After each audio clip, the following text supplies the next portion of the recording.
vai começar!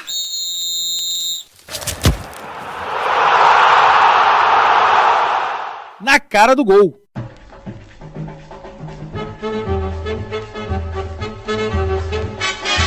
Fala galera, mais um Na Cara do Gol aqui. Muito obrigado por vocês estarem com a gente aí mais uma vez. Hoje temos aqui conosco Leonardo Alves. E aí rapaziada, boa tarde, boa noite, bom dia. É bom que qualquer hora do dia que você tá ouvindo a gente, tá valendo esse oi do Léo, isso é importante. E nosso querido Luiz Felipe. Fala galera. Sensacional. Bom gente, o programa hoje tá quentíssimo. Campeonato Brasileiro chegando na sua reta final. O programa hoje tá igual a última rodada do Brasileiro, né? Pegando fogo, né? Pegando fogo. E na velocidade da luz. Na velocidade da luz. Temos pouco tempo, diria eu. Bom, então a gente já começa falando da rodada quentíssima do Campeonato Brasileiro. Rodada essa que nós começamos aqui o comentário com cenas lamentáveis, né? Cenas lamentáveis de Ponte Preta e Vitória. Primeiramente, cenas lamentáveis pelo que a gente viu nas arquibancadas, né?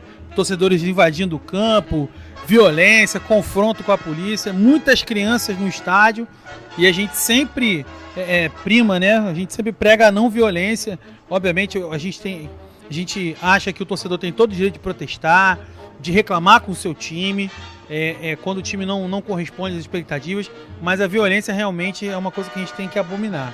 Vale lembrar que, por um momento, por alguns instantes, a gente chegou até a lembrar aquele Campeonato Brasileiro, a última rodada, Fluminense-Curitiba, lá no Couto Pereira, que a torcida do Curitiba invadiu, quebrou cadeira. Exatamente. Foi uma proporção menor, mas não deixou de ser lembrada. Tinha algumas diferenças, mas não deixou da gente lembrar lá o que aconteceu. Foi em 2009, se não me engano. Aquilo. Sim, aquele ano que o Fluminense teve aquela arrancada meteórica no fim do campeonato. Cuca salvou o Fluminense do rebaixamento, né? E era centenário do Curitiba. Então foi um fim de partida bem traumático, assim como foi esse final de partida entre Ponte Preta e Vitória. Então a gente já começa, depois, né, dessa informação aí, desse comentário sobre essas cenas aí lamentáveis, a gente já começa com o primeiro momento do programa. Solta a vinheta aí, Léo. Momento João do América. Foi envergonhado.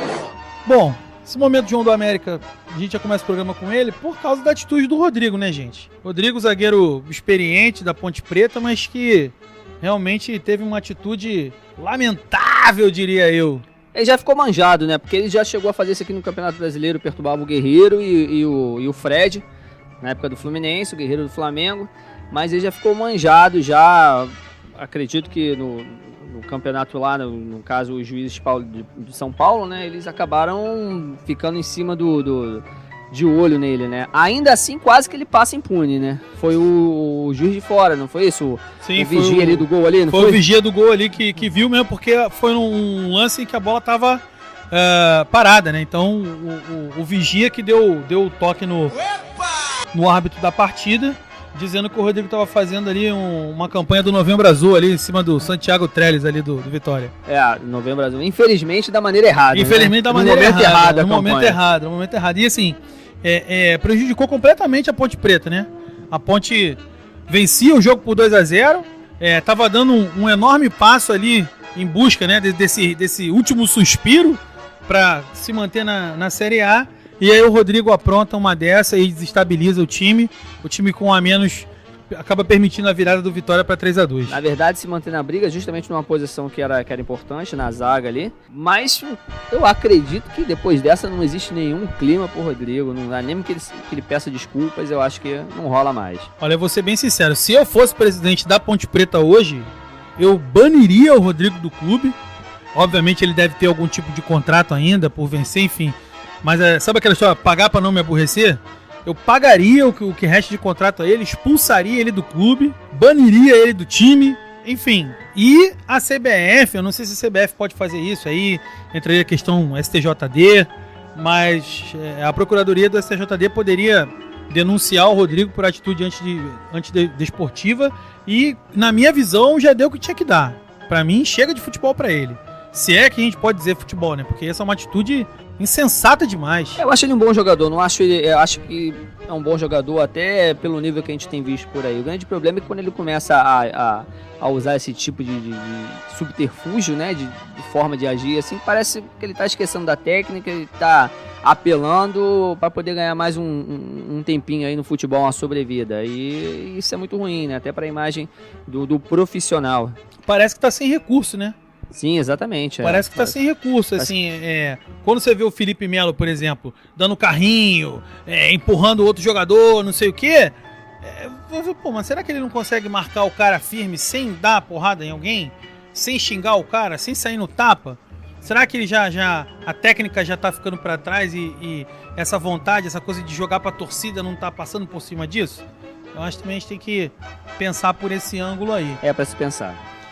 Agora, como dizem na vida, né? Toda coisa ruim tem um lado bom. Se é que existe um lado bom da Ponte Preta ter sido rebaixada, é que no ano que vem o Derby Campineiro está de volta, meus amigos. Derby Campineiro, Guarani, Ponte Preta e Guarani, em Campinas pegando fogo. Exatamente. Campinas vai ficar pequena em 2018. Agora por pouco também, porque o Guarani se salvou na Bacia das Almas, assim, por uma vitória, no saldo, né, no caso de verdade, o número de vitórias, por uma vitória, ele vai no lugar da Luverdense. E já fazia 5 anos que não acontecia esse derby campineiro muito mais por culpa do Guarani, diga-se de passagem, né? Do que por conta da Ponte Preta. O Guarani realmente vem caindo aí há muitos anos. Não tem sido presença confirmada nem no Campeonato Paulista da Série A1, nem na Série A do Campeonato Brasileiro. E ano que vem eles estarão de volta. É uma sucessão de péssimas administrações, assim, a mesma coisa que passa a Portuguesa, a Luzinha lá de São Paulo. É a mesma coisa, o Guarani passou em apuros aí, nas divisões inferiores aí, Série C, mas conseguiu se manter. Eu espero que tanto o Guarani quanto que já foi campeão brasileiro. Já foi campeão brasileiro, então verdade? Eu espero que ele possa vir forte no ano que vem, até para acrescentar, né, para ter um atrativo na Série B, já que pelo que parece esse ano nenhum grande parece que vai cair, então é o atrativo. Lembrando que lá na Série B os 4 rebaixados, já que tá falando que a parte de baixo que o Guarani quase se salvou, foi o Náutico, o ABC, o Santa Cruz e o Luverdense. Náutico e Santa Cruz caíram da B para C. E o Sport, se não tomar cuidado aí, não teremos um representante de Pernambuco aí tão cedo na primeira divisão. Isso é que é doído.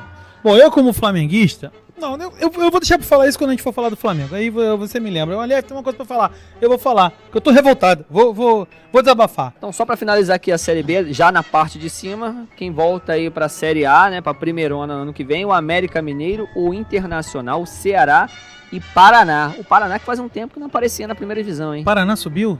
Paraná subiu. Pode acreditar que são menos 3 pontos pro Flamengo ano que vem no Campeonato Brasileiro. Vai trocar com Curitiba. Vai trocar Curitiba. É impressionante. O Flamengo não ganha do Paraná lá. Poderia ser pior. Poderia ser o Curitiba se salvar e o Paraná subindo. Eram menos 6 pontos. Já seriam menos 6. Menos 6. Você não tá me ajudando, Léo, no programa de hoje. Eu acho que eu vou embora. Bom, e pegando esse gancho aí de Série A, Série B e tal, vamos falar da Série D. Série D terá...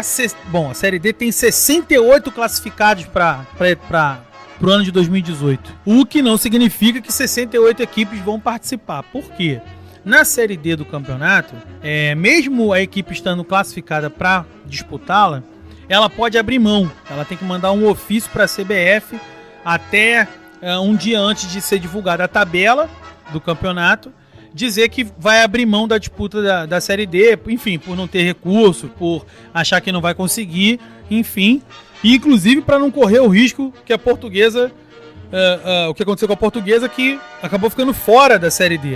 Ano que vem, a gente já falou que a Portuguesa não vai disputar nenhuma divisão nacional do futebol brasileiro.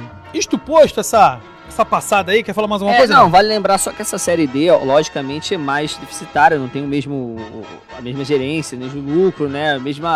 O poder monetário das divisões superiores. As cotas de TV. Tudo isso. Então, as primeiras fases costumam ser muito regionalizadas, assim, clubes da região sudeste, Minas, São Paulo, Rio, jogando em grupos ali, do Nordeste, só depois, em fases mais avançadas, que começam a aumentar as distâncias. E aí, geralmente, o clube que vai até longe é o que está melhor preparado, tem condição de aumentar essa distância de um estado para outro. Exatamente. Então agora a gente vai continuar falando de Campeonato Brasileiro e vamos começar falando dos clubes, né? A gente começa a falar do Flamengo. Uma vez Flamengo, sempre Flamengo. E aí, rapaz, a gente começa a falar do Flamengo. Solta a vinheta aí, Léo. Momento João do América. Tô envergonhado. Porra, esse cara ainda tá aí, rapaz, fazendo o quê, rapaz? Olha, eu tô envergonhado. Eu tô extremamente envergonhado. Eu realmente não sei mais o que fazer. Como torcedor rubro-negro, eu não tenho mais força, cara. Eu tô quase me entregando. Eu acho que nem ele sabe mais o que fazer. Nem ele, o personagem da vinheta. Mais uma vez, Muralha entrega a paçoca e faz o Flamengo ter um resultado adverso. Olha só, o Muralha, me falta criatividade pra fazer piadas agora para o Muralha, esse fenômeno goleiro. Ainda tem que ouvir isso ainda aí, ó. Tá vendo? Tem que Dá ouvir confiança. Tem que ouvir isso ainda. Depois, estudante universitário, some, desaparece durante o programa. Esse cara ainda tá aí fazendo o quê? Né? Esse cara ainda tá aí fazendo o quê? Solta o momento João da América aí pro Luiz. Porra, esse cara ainda tá aí, rapaz, fazendo o quê, rapaz? Então, meus amigos. LF, realmente eu conheço torcedores que não são flamenguistas, que realmente estão bem sentidos, né? Estão envergonhados pela situação. Realmente tá uma coisa...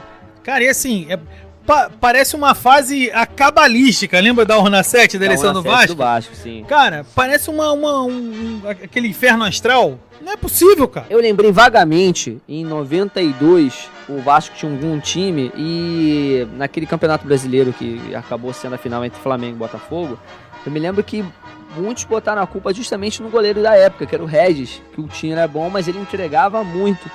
Não, até onde eu me lembro, não essas pichotadas que o Muralha vem fazendo, mas é a sustentação do goleiro ali, né? O goleiro que deveria ser uma segurança a mais, não tá sendo. Então a equipe, tu vê que fica meio insegura. Agora, não teve jeito. Esse último lance aí dele, o primeiro gol de empate do Santos, foi realmente para mostrar que ele não tem condição psicológica. Ridículo. Eu não digo nem que ele não tenha, ele não está em condições no momento. Não está.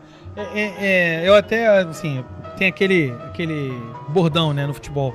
Um bom time começa por um bom goleiro. Exato. Então a gente não consegue nem começar, porque se não tem um bom goleiro, não começa, né? Então, assim, o Diego Alves teve essa lesão aí, essa fratura, só volta no que vem. E nos resta o que agora? César, que não joga desde dezembro de 2015. O último jogo do César foi Palmeiras 2, Flamengo 1 no Maracanã em dezembro de 2015. Pô, gente, mas às vezes eu até fico com pena do Muralha. Vocês não sentem pena do Muralha, não, às vezes? Ele é esforçado, ele tenta. Ele vai às vezes. Tira ele daqui. Tira ele do estúdio agora. Segurança, tira ele daqui. Eu não tenho pena dele não, o Felipe. Sabe por quê?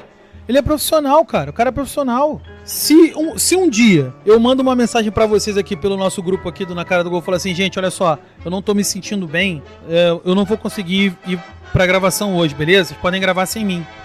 Pô, eu tô sendo profissional, eu tô dizendo pra vocês, olha, não tô em condições, não sei o quê. Agora, pô, eu chego aqui, aí, pô, não falo nada, aí, pô, não tô com cabeça, ou então não tô no espírito do programa, eu não tô sendo profissional. É a mesma coisa que aquele professor que entra na sala de aula e fica lá enganando. Passa um exercício, passa um filme, não sei o quê, porque ele não quer dar aula. Pô, seja sincero, libera a turma. Não vai, mesma coisa. Não, mas eu só dei lampejo de bondade, mas na real... Que eu acho que eu sinto pena do Muralha. O Muralha é aquele cachorrinho, tadinho, de rua que a gente passa a mão nele porque ele não tem uma casa. Mas pra mim ele tinha que fazer igual o goleiro do Figueirense que errou, pegou um táxi, foi embora do estádio, nunca mais voltou, foi demitido. É a mesma coisa. Muralha, segue o exemplo. Eu acho que ele podia fazer isso, inclusive. Ontem, no intervalo, ele deveria ter chegado pro Rueda e dito, professor, não tem condições. Não tem condições. Agora... Você acredita que ele é um péssimo goleiro? Porque pra poder parar no Flamengo, não pra poder cara. chegar lá... Não é. Eu acho que ele não... toda a situação não teve jeito, não tem quem vai colocar. Eu tava dando uma folga pra ele, com o Diego sendo contratado. Só que, mais uma vez, o azar dele, além de ser com ele tá ainda passando pros outros ainda, porque o goleiro que tava titular se machucou e ele teve que entrar. Não, mas ó, o Muralha, ele pode até ser um bom goleiro pra Ponte Preta, pra alguns times assim, mas pro Flamengo, porque ele tem muita segurança, ele tem tanta segurança quanto um goleiro jovem que tem o Flamengo, os goleiros novos que estão entrando. Hoje, acho que foi hoje ou ontem, o Flamengo da Depressão, que é uma página muito famosa no Facebook, fez uma postagem. Gente, não é possível que o Muralha seja tão ruim, porque em setembro de 2016, ele foi convocado para a Seleção Brasileira pelo Tite. Exatamente isso que eu ia falar. Então, assim, e ele não teve um 2016 ruim. Então, assim, nessa mudança de temporada, aconteceu alguma coisa. Não é possível. Não é possível que um goleiro tão bom caia de rendimento tão drasticamente e tão rápido. Agora, o Celso Unzetti da ESPN, se não me engano, ele chegou a comentar algo sobre o Muralha já tinha sido esquecido, estava um pouco mais no canto, e quem resgatou ele foi o Zé Ricardo. O cara começou a dar chance, começou a insistir com ele lá, e no início ele nem comprometeu, pelo menos até onde eu me lembro. Não, ele até fez algumas boas defesas, inclusive. Sim, nunca foi goleiro de pegar pênalti, isso aí nunca foi mesmo. Eu não me lembro de um pênalti importante que ele tenha pego pelo Flamengo. Mas até aí também, por exemplo, o Praz, que hoje tem também fama de pegador, nunca foi no Vasco, nunca pegou também, pênalti, acho que pegou um pênalti só, e fora isso nada. Entendeu? Não era essa. Exatamente. Mas em algum momento, só que ele assim, o Muralha tá mostrando que o psicológico não tá deixando mais ele jogar. Ele precisa tirar aquele mesmo ano, aquele período sabático. Aquele ano sabático que a gente falou do Abel, exatamente. É isso aí, tem que parar, tá precisando. Entendeu? Dar um tempo. Ou assim, ou tentar, porque assim, ele ainda tem contrato. Então assim, acho que o Flamengo deveria emprestá-lo para algum clube, até mesmo pro próprio Figueirense, né, da onde ele veio, onde ele tá acostumado, de repente para ele, né, se sentir um pouco mais em casa, mais acolhido e assim, tentar uma reviravolta na carreira, porque assim, se ele continuar no Flamengo, ele vai ser massacrado na rua qualquer dia aí. A gente vai ver acontecer uma desgraça, né? E aí... a gente espera que não, mas... Sim, claro, a gente não tá aqui querendo incitar a violência, longe disso, mas assim, até pra preservar o próprio jogador, tirar ele do foco das coisas. Sim, né? Até com saúde mesmo, né? Com certeza isso pode, de repente, colocar a pessoa, não estamos nem falando jogador, sim, a pessoa, claro. O psicológico influencia muito. Ainda, pra gente fechar, então, o Flamengo joga a partida de volta da Sul-Americana, muito provavelmente com o César no gol, né? Que é um goleiro jovem, tem aí 25 anos, tá há praticamente 2 anos sem jogar uma partida oficial pelo Flamengo, mas deve ser o titular contra o Júnior Barranquilla no jogo de volta da semifinal. E temos também o interesse do Flamengo no zagueiro Pablo, que já é considerado ex-Corinthians, né? Na verdade, o Corinthians trabalha com essa informação nos bastidores de que ele já fez um acerto com o Flamengo. Inclusive, teria vetado a presença dele no jogo do Corinthians, no jogo da taça e tal, por causa disso, por ter recebido a informação de que ele já estava negociando com o Flamengo antes do fim do campeonato. Os números dessa transação estariam em torno de 3 milhões de euros, ou mais ou menos 11 milhões e meio de reais. E é uma boa grana. É uma boa grana. Fontes disseram que parece que o Flamengo teria dobrado o salário dele. Ganha 300 no Corinthians e ganharia 600. O que eu acho uma loucura, um absurdo. Para pagar isso pro Pablo, pagaria pro Miranda, por exemplo, que é um ótimo zagueiro e seria uma boa pro Fla. Pode falar rapidinho sobre a quinta-feira na Sul-Americana? Podemos. O que você acha? O que você tá esperando pra quinta-feira? Eu tô esperando um milagre. Eu tô esperando que o Júnior Barranquilla não consiga chutar nenhuma bola no gol e que o jogo seja 0-0 e a gente volte classificado. O Milton Neves tem uma frase muito boa, assim, que ele de vez em quando vai dar palpite. Geralmente ele erra o palpite, mas é uma frase muito boa que, assim, tá tão na cara que o Flamengo vai perder que a chance de ganhar é capaz de ganhar. Entendeu? Olha, Deus abençoe Milton Neves, que ele esteja certo, que a profecia dele se cumpra. É porque o time também, o adversário, ele vai jogar de outra maneira, né? Então, a chance, acredito que ele vai se abrir mais. Agora, um placar perigoso, porque apenas 1-0 é deles. Assim, no jogo de ida aqui no Maracanã, muitos comentaristas estavam falando que estavam até meio surpresos pela maneira como o Júnior Barranquilla estava jogando, né? Não estava muito acuado e tal, obviamente estava explorando mais o contra-ataque, mas veio para cima algumas vezes. Eu acredito que agora no jogo de volta as coisas vão se inverter. O Flamengo vai jogar fechado, tentando sair na velocidade no contra-ataque. Eu acho que seria um jogo para ele já entrar com Vinícius Júnior e Lincoln, para poder aproveitar essa velocidade dos garotos no contra-ataque. O Flamengo não precisa se lançar ao ataque desesperadamente. Mas, enfim, é só um palpite, não sou técnico de futebol, enfim. Eu acho que o Flamengo vai jogar fechado na busca do contra-ataque. Agora vale uma coisa aqui, uma notinha que eu não vi muitos comentarem na imprensa. O Reinaldo Rueda foi técnico do Atlético Nacional, da Colômbia, mesmo país que é o Júnior Barranquilla. É um técnico que tem uma característica diferente dos técnicos brasileiros. Então eu acho que no caso, não diria facilitador, mas eu acho que pode ser uma característica, algo que possa ajudar o Flamengo. Possa ajudar o Flamengo, com certeza. Tá lá, já sabe como funciona o futebol colombiano. Eu acredito que isso é um indício, né, de uma boa notícia de algo que possa fazer o Flamengo. Provavelmente conhece os jogadores adversários. Sim. Né? Até o pessoal estava comentando que o Flamengo estaria de olho naquele atacante cabeludo deles lá que corre. Esqueci o nome do menino. Eu também esqueci. Mas o pessoal tá falando, aquilo ali é o berrio pequeno. Só corre. Enfim, tomara que o Flamengo... Enfim, gente, eu tô... o meu desabafo aqui a respeito do Flamengo, esse negócio de emprestar o CT pro esporte treinar, pelo amor de Deus, gente. Pelo amor de Deus. O Flamengo vive em guerra com o esporte, vai emprestar CT pra quê? Ah, não, tem que ser amigo, cavaleiro, tem que ser nada. Tem que ser amigo tem que ser meu amigo. Tem que ser meu amigo do esporte, nada não. O Flamengo tem que ser amigo dos flamenguistas. Exatamente. Obrigado, Leonardo Alves, pela sua contribuição. Então fechamos o Flamengo? Fechamos o Flamengo, graças a Deus. Quer dizer, fechamos o Flamengo não, se fechar as portas dá ruim, pelo amor de Deus. Fechamos a pauta do Flamengo. Sim, tá legal. Sim. Beleza, vamos lá então. Vamos falar de Botafogo agora. Botafogo, Botafogo, campeão. Bom, o Botafogo joga hoje, né? Segunda-feira contra o Palmeiras lá na Arena Palmeiras, lá no Allianz Parque. E é a despedida do Roger, porque ele vai realmente para o Internacional de Porto Alegre. O técnico do Botafogo, Jair Ventura, disse que quer muito contar com ele, mas a gente ainda não saiu a escalação, a gente ainda não sabe se o Roger vai para o jogo ou não, dependia de uma questão física. O mais importante dessa partida entre Palmeiras e Botafogo, que muita gente está dizendo que não vale nada, não sei o quê, mas o Palmeiras, obviamente, preparou uma festa porque é a despedida dos gramados do Zé Roberto. O Zé Roberto joga de titular hoje, 43 anos, o inacabável Zé Roberto, exatamente. Acaba hoje, né?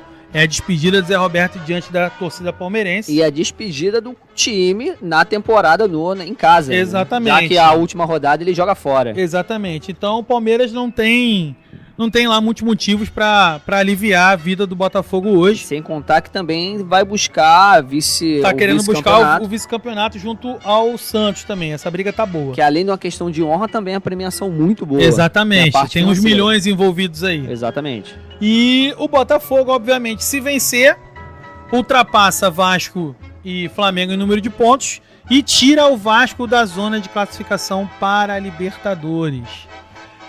Nós lançamos uma enquete lá na nossa página no Facebook, na cara do Gol West. Você é torcedor do Botafogo, você acha que o Botafogo tem obrigação de conquistar a vaga para a Libertadores 2018? Então, dê sua opinião lá na nossa página no Facebook, na cara do Gol West. Como diria o torcedor do Botafogo aí essa última semana que rolou, o Botafogo tem 3 Copas do Mundo, né? Exatamente, a base da seleção brasileira, campeã de 1803, foi o Botafogo. Mas o Jair não concorda muito com isso não, ele deu uma entrevista que causou até uma certa polêmica, que os torcedores estão assim, nunca foi um time, o Botafogo foi um time que está se classificando, está frequentando direto o Libertadores. Sim. E de repente as pessoas estão esquecendo e achando que todo ano tem que estar lá. É aquela história, o torcedor tem o direito de cobrar, quer ver o seu time sempre ganhando, mas o futebol tem um adversário, nem sempre você vai ganhar. Nem os maiores times, como por exemplo teve o Barcelona, o Bayern de Munique, né? Do Guardiola, agora o Manchester City, nem eles ganham tudo. Exatamente. Nem sempre todo ano. É que a gente fala, no futebol só ganha um. Exatamente. Só ganha um. Então, assim, são 20 times. Um só vai ganhar, gente. Não adianta. Eu vi essa entrevista do Jair falando que as pessoas falam que é obrigação. A gente não tem obrigação de nada. A gente tem obrigação de disputar, honrar a camisa do Botafogo e jogar. Agora, se a gente vai conseguir ou não, é uma outra história. Foi esperto, assim, eu achei bem sensato essa declaração dele, assim, não tá iludindo o torcedor do Botafogo. ao mesmo tempo também que tira essa pressão, né? Do Botafogo já chegar entrapilhado como se fosse o fim do mundo se não conseguir essa vaga na Libertadores. Se não conseguiu, o torcedor do Botafogo tá torcendo, o amante de futebol carioca, né, que tem a simpatia, vai torcer. É o ideal que os 3 cariocas entrem nessa vaga aí, né? Nas vagas que restam da Libertadores. No caso, a pré-Libertadores. Exatamente. Mas, se não rolar, não rolou. O Botafogo honrou a camisa, brigou ali em cima. E acho que o mais importante é manter toda essa base aí para que ano que vem consiga, no mínimo, repetir a mesma campanha que fez esse ano. Eu acho que o Botafogo vem numa crescente ao longo dos últimos anos. Isso também, obviamente, tem a ver com a questão da gestão que o Botafogo vem fazendo, uma gestão, né, de não fazer loucura, de pensar a passo, e tem dado resultado. E uma outra coisa que eu queria falar do Botafogo é que o Botafogo fez uma parceria com a marca Netos, né, dos irmãos Felipe e Lucas Neto, e depois dessa parceria, o Botafogo teve um aumento pela procura da linha infantil de 500%. É realmente um fenômeno. É legal porque é uma marca pouco explorada, é uma área pouco explorada. Se você parar para prestar atenção, além de pouco explorada, a gente não vê muita coisa sendo vendida, intensificada em marketing, em propaganda, em produtos desenvolvidos para a criançada, para a parte mais juvenil, que ultimamente tem usado muito mais coisas de clubes do exterior. Você vê a criança hoje com camisa do Real Madrid, do Chelsea, do Barcelona. Exatamente. Eles querem torcer para os times de fora. Então a gente tem que, você que é pai, você que é padrinho, enfim, que gosta de futebol, é claro que você gostaria que seu filho torcesse pro mesmo time que você.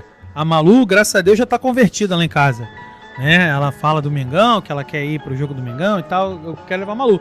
Mas assim, é difícil você ficar competindo com o Real Madrid, com o Barcelona, com o PSG, né? Porque são os gigantes do futebol mundial. E aí, o Botafogo teve esse patrocínio pontual dos irmãos Neto, já deu esse retorno, e o canal do Botafogo no YouTube cresceu 78%, saiu de 57.600 inscritos para 90 mil inscritos. É um aumento muito considerável. Significativo à beça, sem contar que esses dois irmãos juntos, eles têm 32 milhões de inscritos nos seus canais do YouTube, então o Botafogo pode tirar partido disso aí, proveito disso. Espero que funcione para o Botafogo. É uma aposta legal, parabéns ao Botafogo mais uma vez, e que dê certo, e dando certo, que os outros clubes do Rio de Janeiro possam ter esse mesmo tipo de postura, de criatividade, até mesmo para renovar a própria torcida, né? Exatamente. Os futuros torcedores do clube. Cativar os pequenos, né? Os menores. Eles que vão sustentar o clube no futuro. Exatamente. Então, fechamos a pauta do Botafogo? Fechamos a pauta do Botafogo. Vamos falar de Fluminense, então? Então, vamos ao Fluminense. Vence o Fluminense, o verde da esperança. Bom, gente, agora a gente vai falar sobre o meu Flusão, que jogou agora nesse último sábado contra o Sport, e perdeu de 2-1 contra o Sport no Maracanã. Mas o que eu tenho pra falar sobre o Fluminense, né? Que sempre em meio de derrotas, e sempre por problemas de zaga, principalmente na bola aérea. O Fluminense já tomou 44% dos gols sofridos no Fluminense em 2017 foram por bolas aéreas. Então o Fluminense tá precisando de uma zaga melhor relacionada a bolas aéreas. E uma zaga melhor relacionada a tudo, porque o Fluminense tá tomando gol de qualquer jeito. O Sport veio nessa partida espumando de vontade de ganhar do Fluminense, e o Fluminense jogou de uma maneira muito morna. Eu ia perguntar pra você, LF e Léo, se vocês chegaram a ver o jogo do Fluminense nesse último sábado. Aliás, vai uma ressalva que você falou do Sport espumando. O Sport costuma aprontar pro Fluminense, né? Impressionante. Sempre tem um time, um adversário que costuma aprontar. No caso do Fluminense, o Sport é um. Já não é a primeira vez que ele faz essas gracinhas.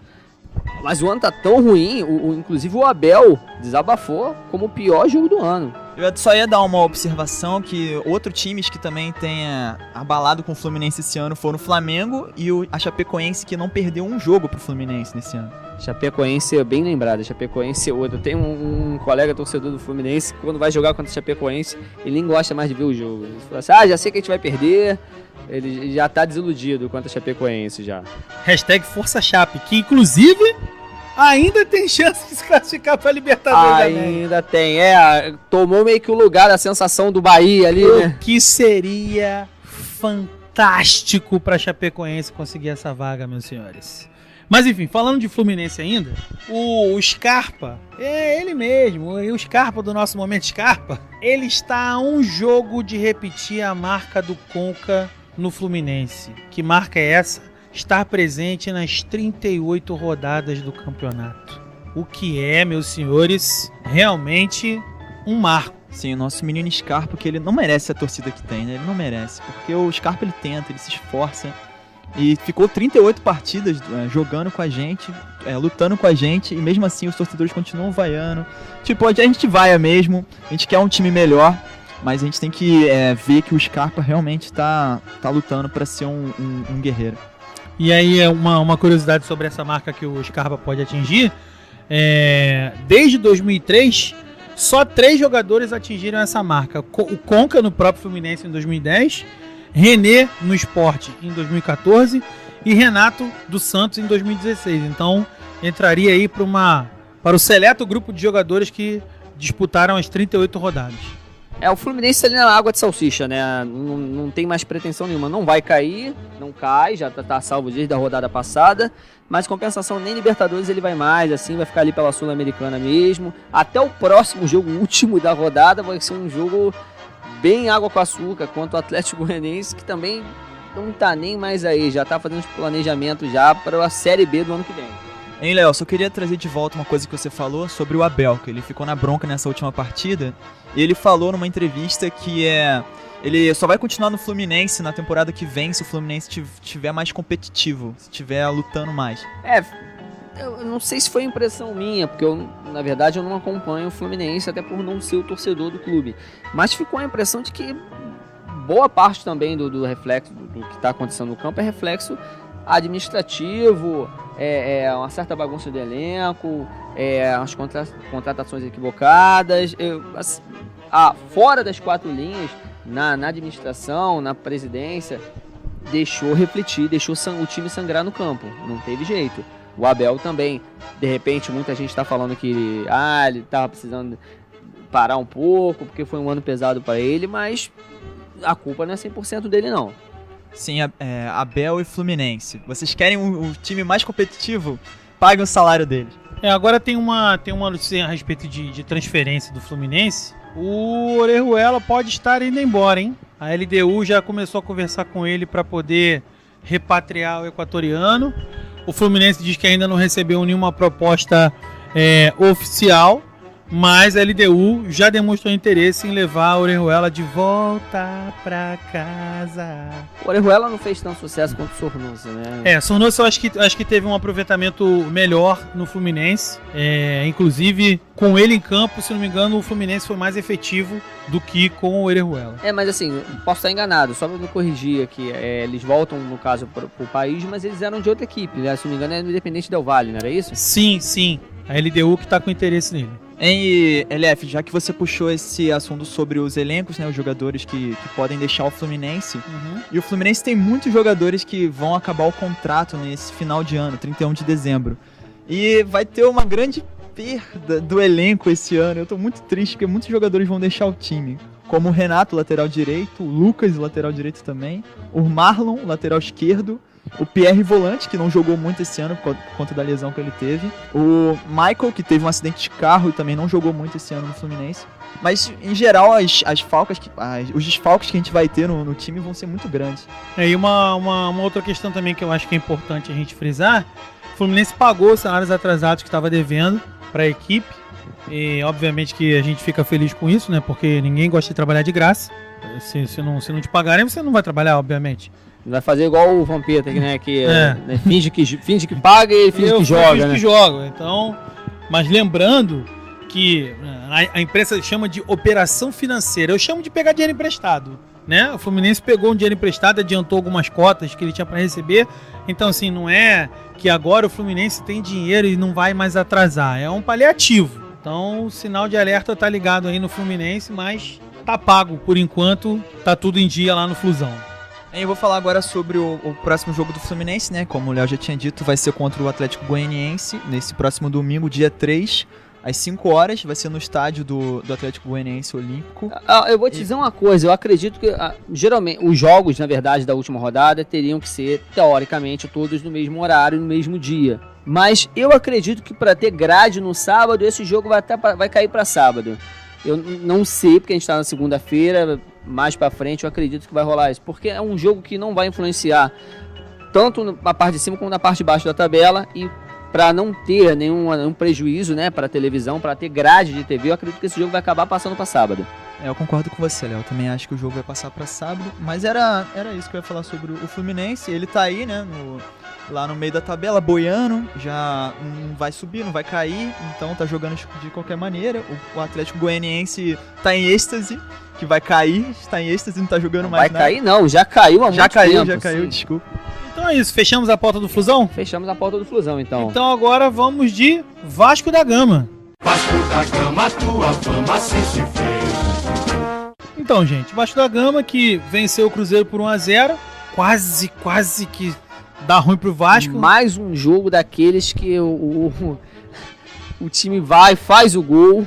A única diferença é que dessa vez não jogou tão bem como nas últimas rodadas. Tá satisfeito com o Zé Ricardo, Léo?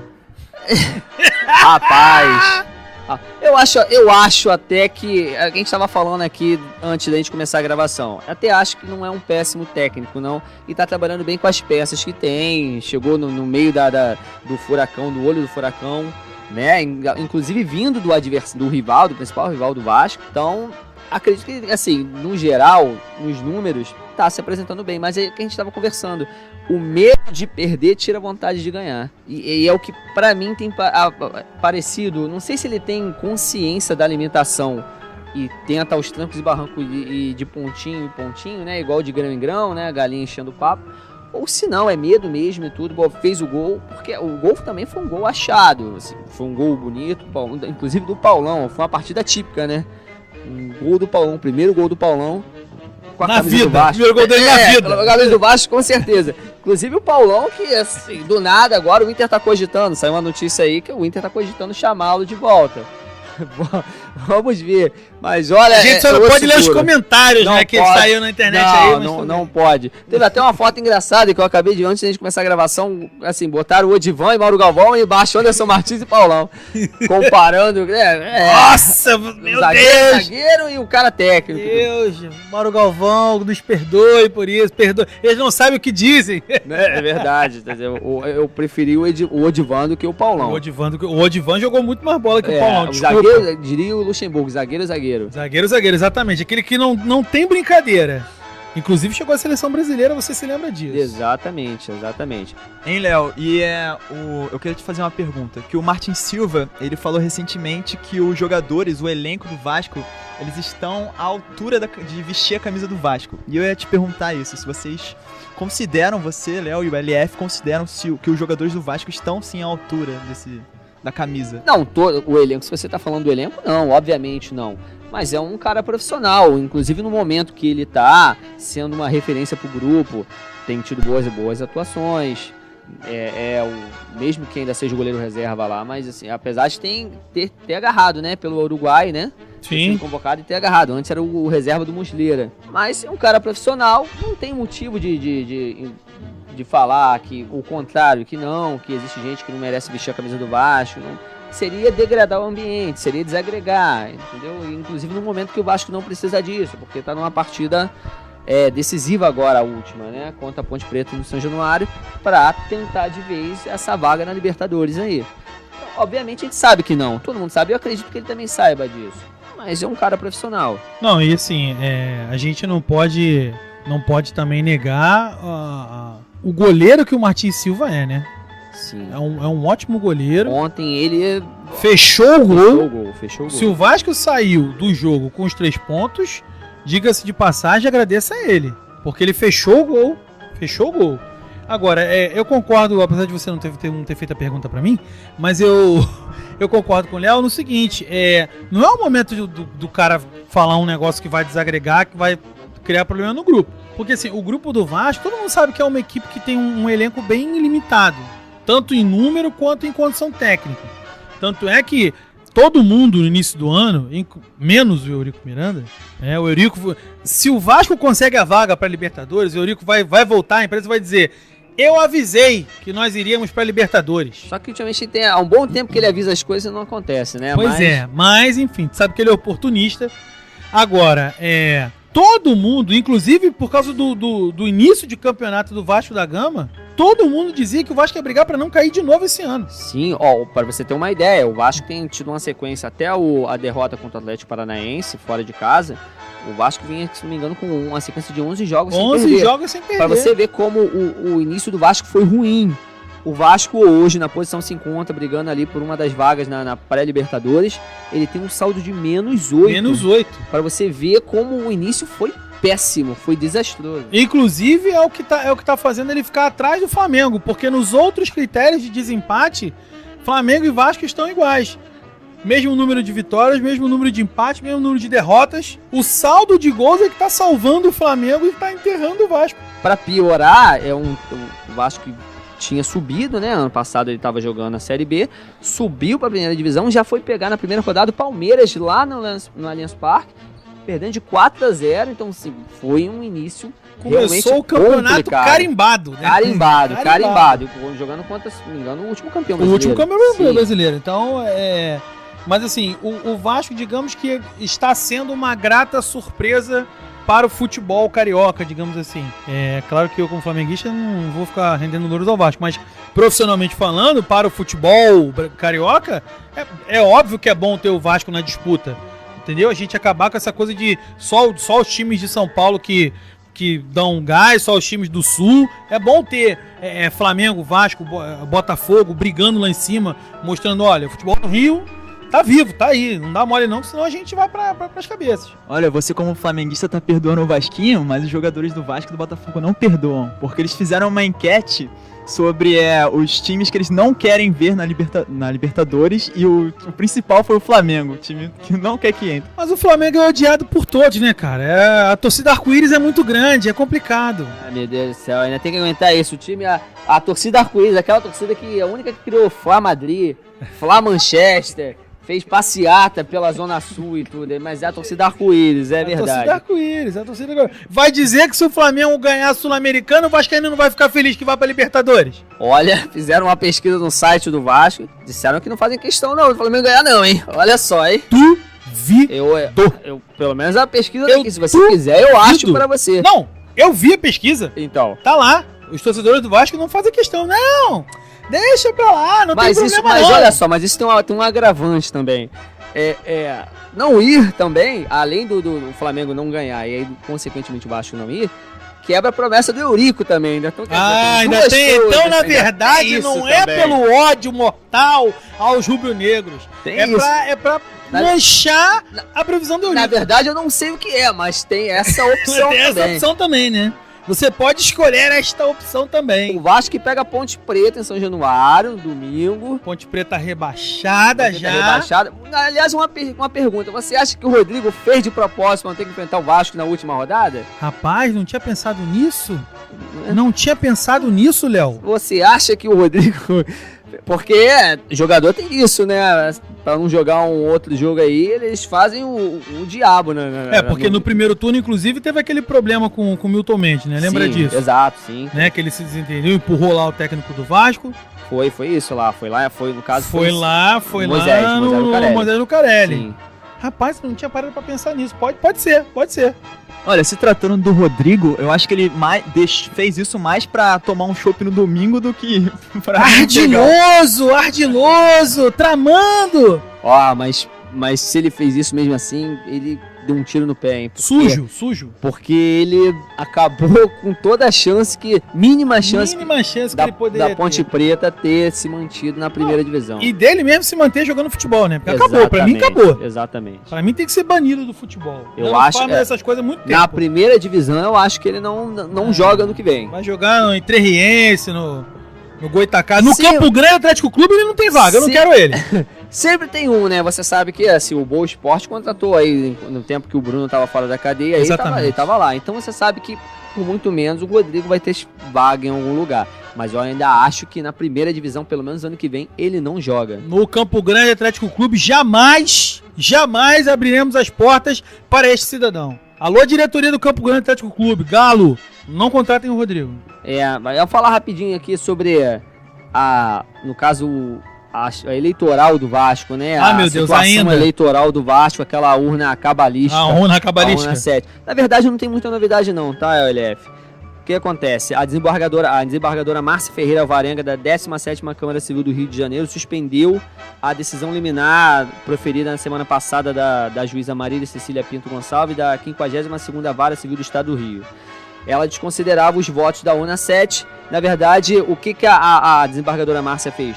Ela suspendeu essa liminar até que seja feito o julgamento, a urna sob júdice, que ainda está sob avaliação.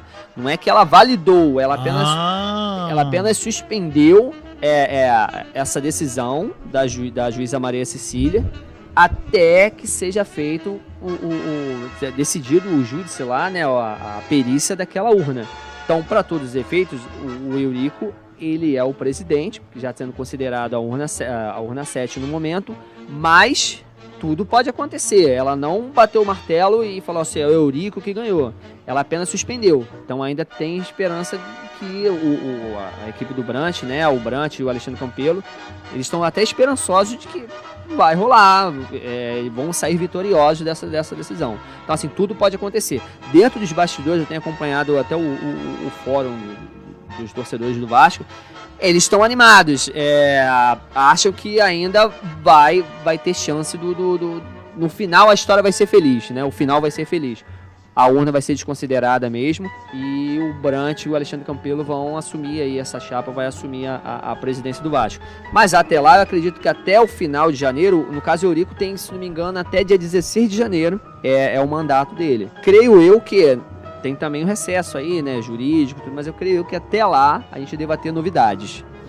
Inclusive, seria bom resolver logo essa situação, porque isso está prejudicando o Vasco, inclusive, em relação ao fornecedor de material esportivo. Exatamente. Pode ser que por causa desse imbróglio todo aí, o Vasco acabe jogando com aquele... Lembra uma vez que o Vasco ficou sem fornecedor esportivo? Teve uma marca própria, VG Vasco. Isso. O Vasco descartou isso, tá? A diretoria do Vasco, tanto o Eurico quanto o Júlio Brandt, já descartaram do Vasco usar uma marca própria. O que tem de boato aí é que a Nike seria uma das fornecedoras a entrar caso a Umbro não continue. Mas ainda é tudo especulação. E acredito que, na verdade, os valores estão sendo conversados, estão sendo aparados, enquanto isso, deixando na palavrado ali, assim, ó, se o presidente for eu, você que vai estar, Nike ou continuar com a Umbro. A Umbro não parece que dá uma qualidade tão boa, né? Não está dando um tratamento tão bom como dá, por exemplo, para outros times. Mas ainda assim, o Vasco já passou por momentos piores de fornecedores de material esportivo. Mas ainda é tudo especulação. A única coisa certa é que tanto um presidente quanto o outro disseram que não vai usar a marca própria. Então, bom, já é um alívio para você, torcedor do Vasco, que gosta de comprar material esportivo, né, do clube. Exatamente. Porque marca própria, vamos combinar que não é muito legal, né? Nem um pouco. Bom, então encerramos os times cariocas? Encerramos os times carioca. Vamos só passar aqui, relembrando aí a última rodada, né?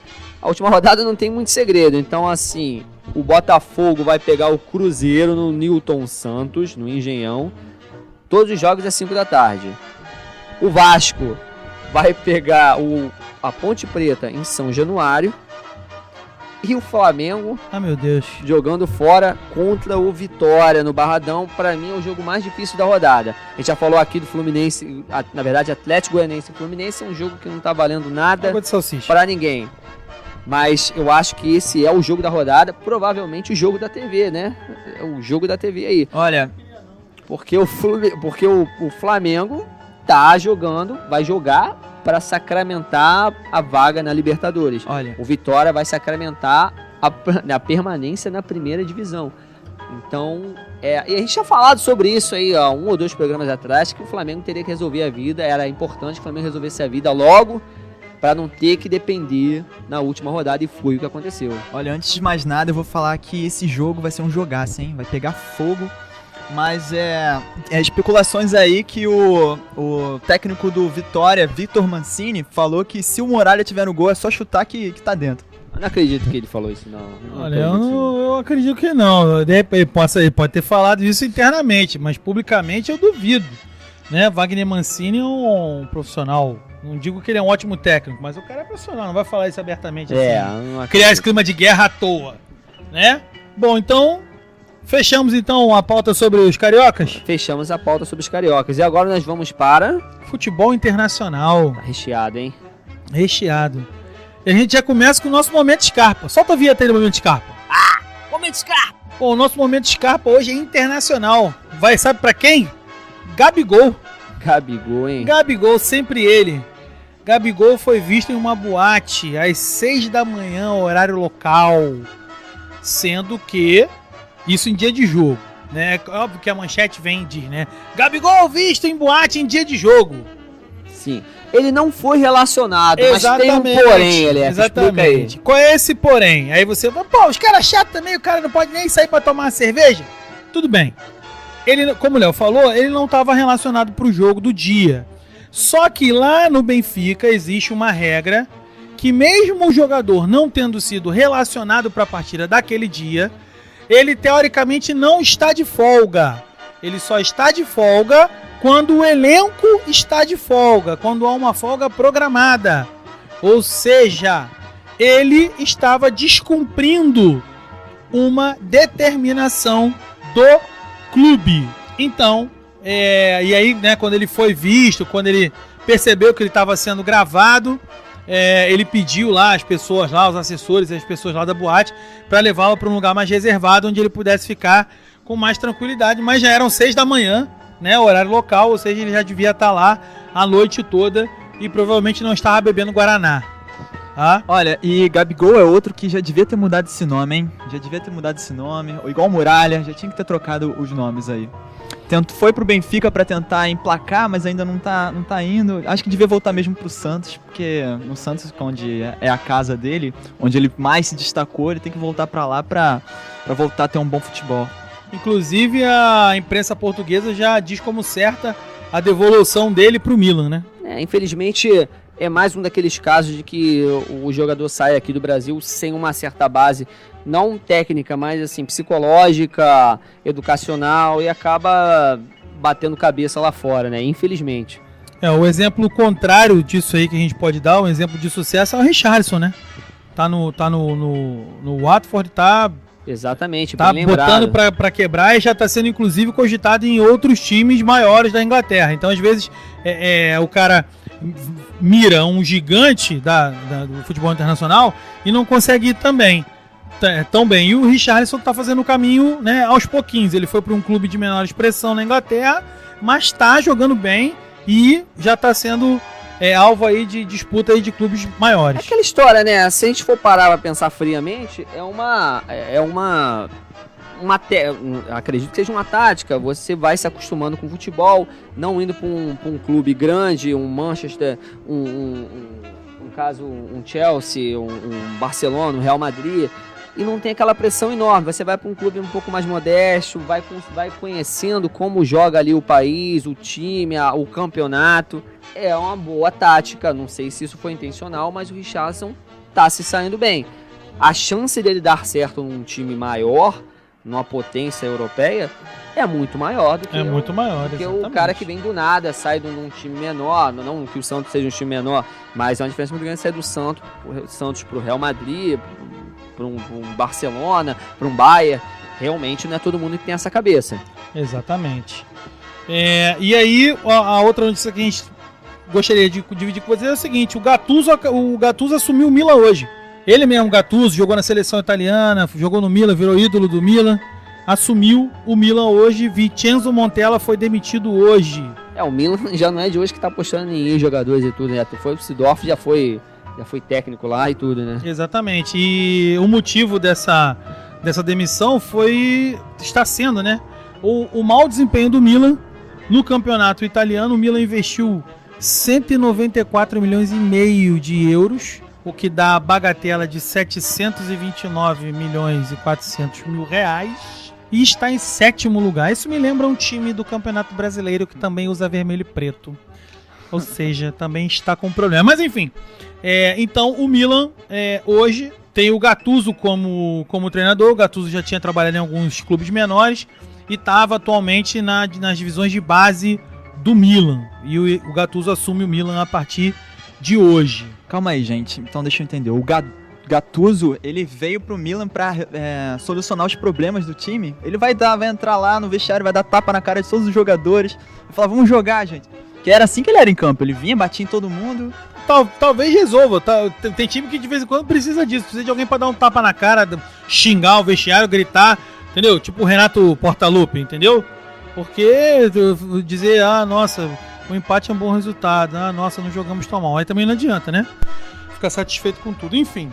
E aí, eu queria dar um destaque da Champions, que é o seguinte: a próxima rodada da Champions League vai acontecer no dia 5 e no dia 6 de dezembro. É a última rodada da fase de grupos. E a gente só tem 2 times que estão 100%. E aí, 100% que eu digo... Só com vitórias. Só com vitórias, não é aquele... Não é invicto. Não é invicto. Que né? Pode ter empatado também. Sim, por exemplo, o Barcelona tem 11 pontos, tá invicto, não perdeu, mas ganhou e empatou. Na verdade, assim, além desses 2 times que você vai falar, o Barcelona, o Besiktas e o Tottenham. São 3 times que estão invictos, mas não estão 100%. Estão exatamente. Empatados. E aí, detalhe, rapaz, esse grupo do Besiktas é Besiktas, Porto, Leipzig e Mônaco. Pasmem, senhores, o Besiktas é o líder com 11 pontos. O Porto tem apenas 7. O Leipzig também tem 7 e o Mônaco tem só 2 pontos. O Mônaco parece que abriu mão. Curiosamente, futebol turco tá aqui mandando, mas pra Copa... Exatamente, não foi senhores. A mesma coisa. Então, voltando a PSG e Manchester City, o PSG vai à Alemanha enfrentar o Bayern de Munique no dia 5. E o Manchester City vai à Ucrânia enfrentar o Shakhtar Donetsk.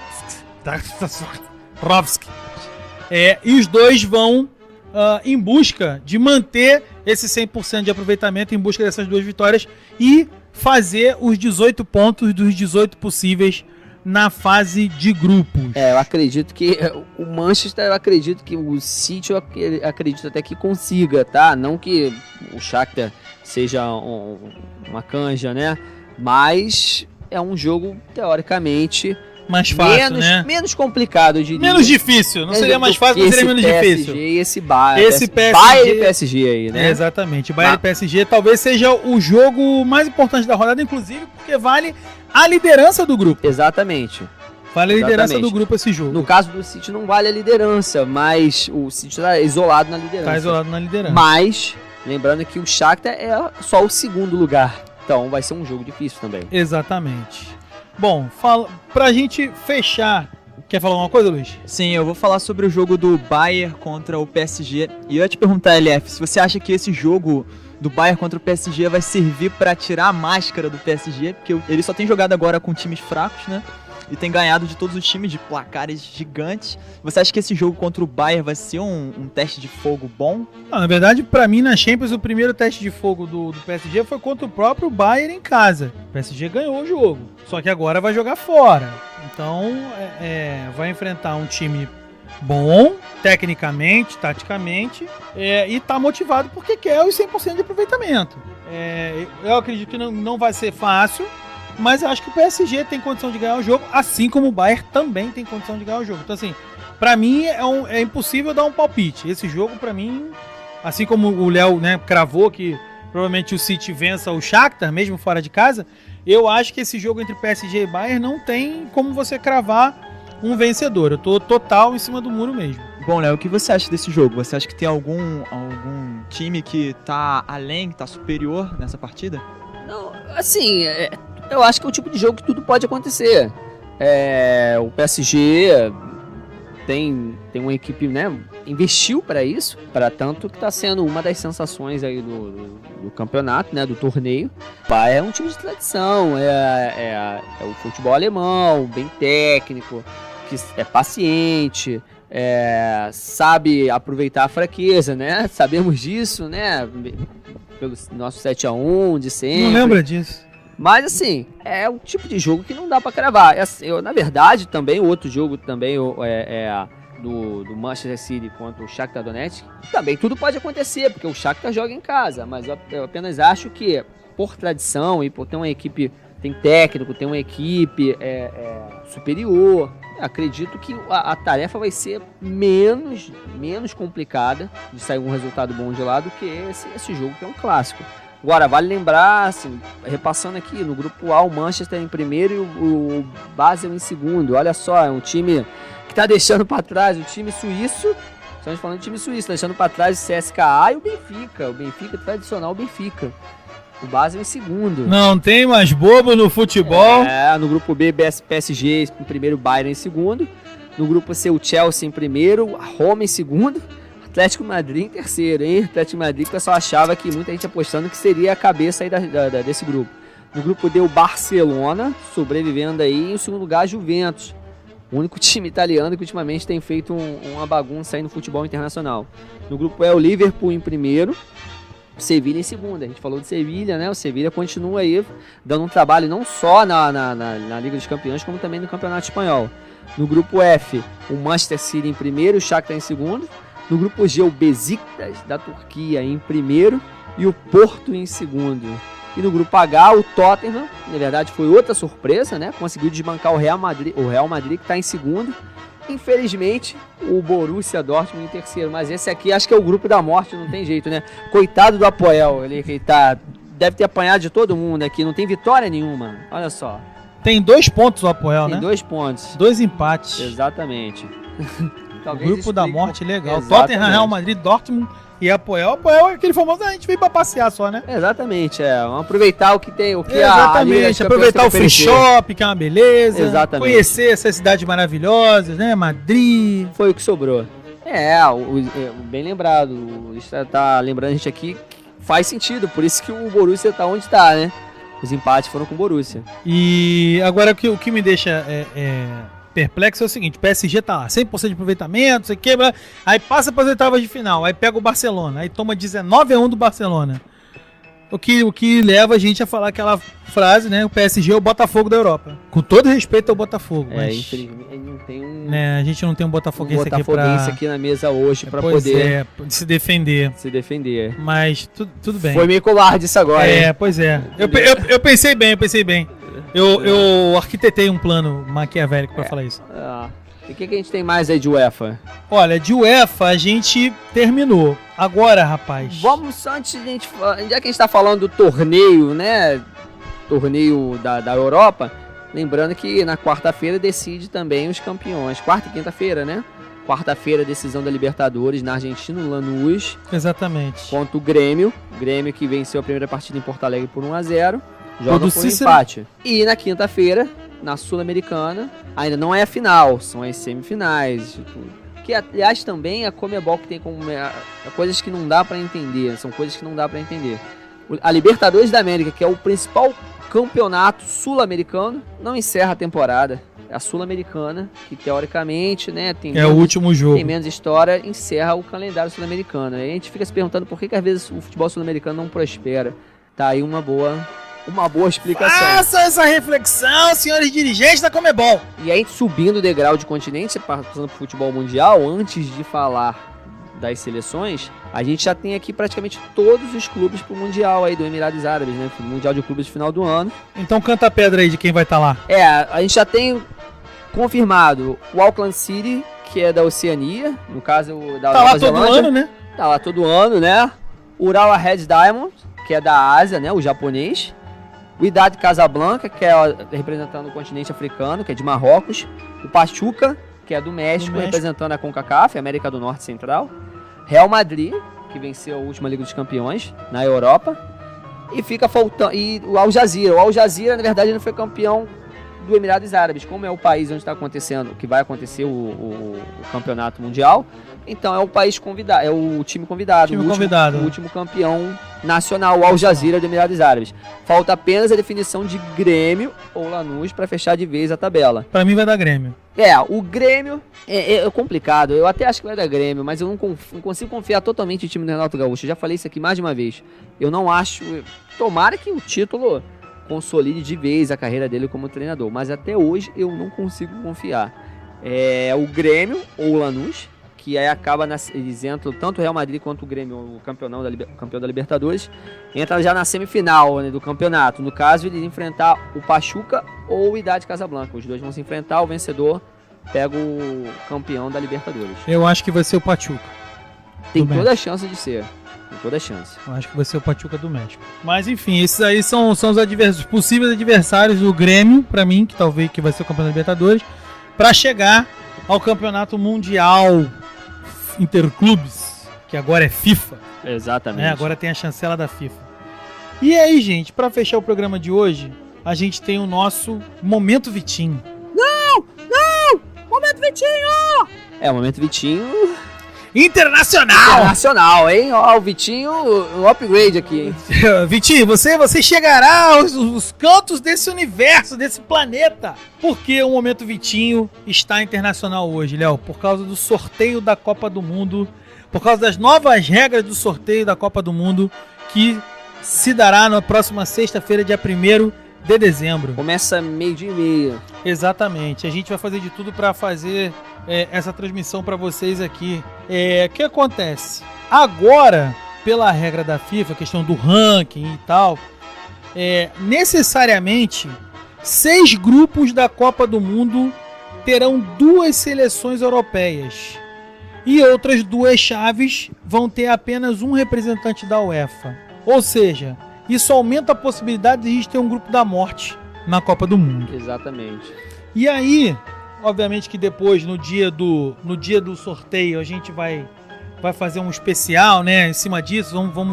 Nosso programa vai ser dedicado totalmente a isso. Mas, um exemplo básico e rápido, pode acontecer do Brasil entrar num grupo com Espanha, Suécia e Nigéria. Meus amigos, poderemos ter um grupo assim. Assim também como pode ter um grupo Brasil, Islândia, Panamá e Coreia do Sul, né? A gente torce para que a gente esteja num grupo bem fácil, mas a gente fica com a expectativa de que tá mais fácil ter um grupo da morte do que já foi em outras Copas do Mundo. Mas vou ser sincero com você, obviamente o grupo da morte é suicídio.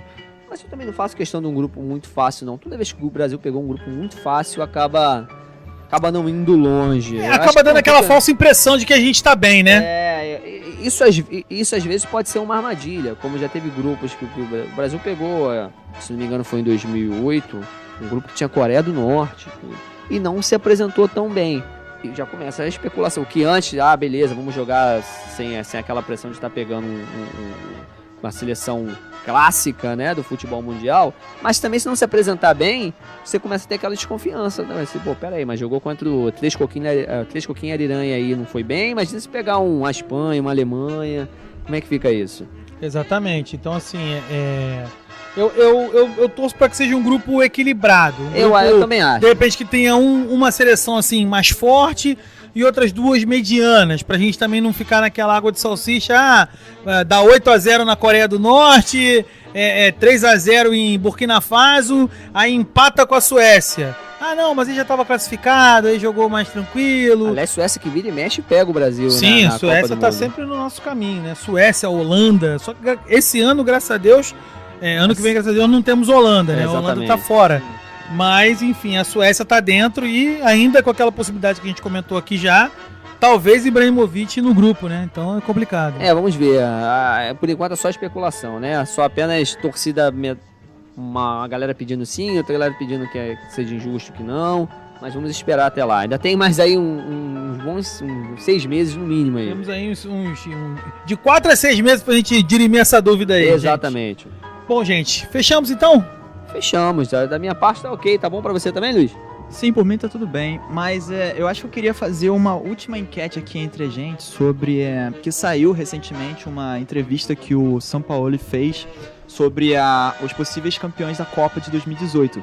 E ele excluiu completamente a Alemanha dessa lista. E eu ia perguntar para vocês o que vocês acham disso, sobre ele ter excluído a Alemanha dessa lista e sobre os possíveis campeões dessa Copa de 2018. E dando aqui o meu, né, o meu palpite, que a Alemanha não vai estar, mas sim a Inglaterra e o Brasil vão ser grandes possíveis campeões. Não sei, estranho. A Alemanha não dá para descartar. Eu acho que não tá tão assustadora quanto anteriormente, mas assim, já é a mesma coisa que a gente fala da Itália. Já teve campeonatos que a Alemanha não chegou como favorita e acabou vencendo. A Inglaterra, eu ainda acho que nessa Copa do Mundo talvez não, mas a Inglaterra tem apresentado excelentes resultados em divisões inferiores, até eliminou o Brasil no último campeonato aí.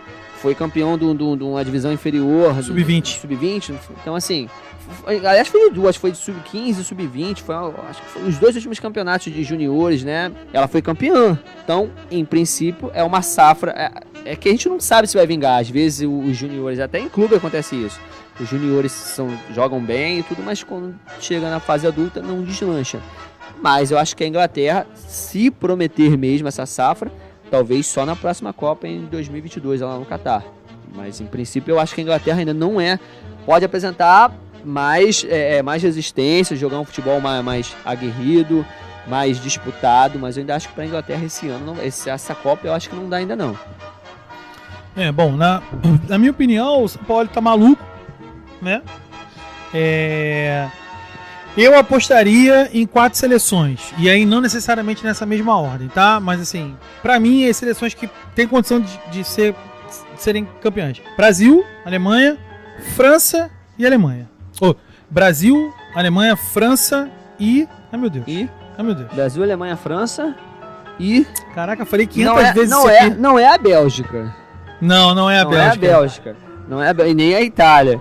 Entendeu? Aliás, a Bélgica, que mais uma vez, a gente está falando de geração, a geração da Bélgica era prometida ter um excelente desempenho na Copa do Mundo do Brasil.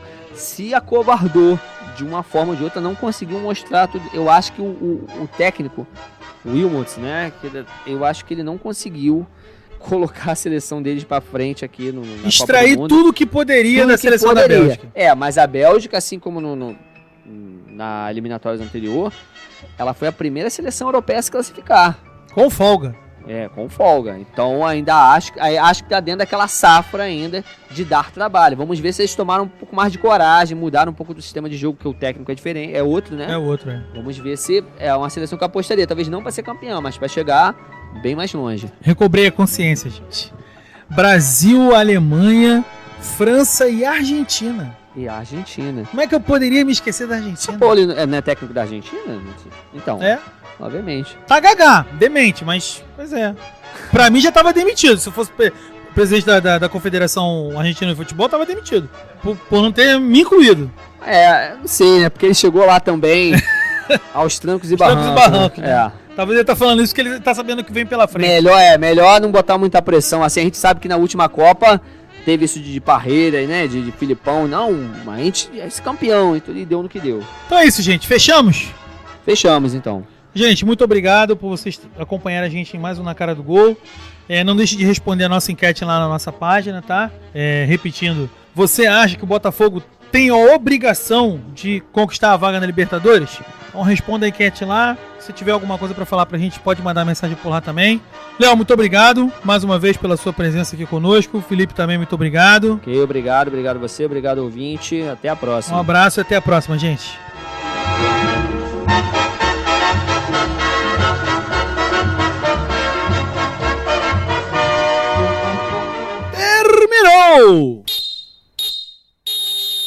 Termina a resenha aqui no Com Stage.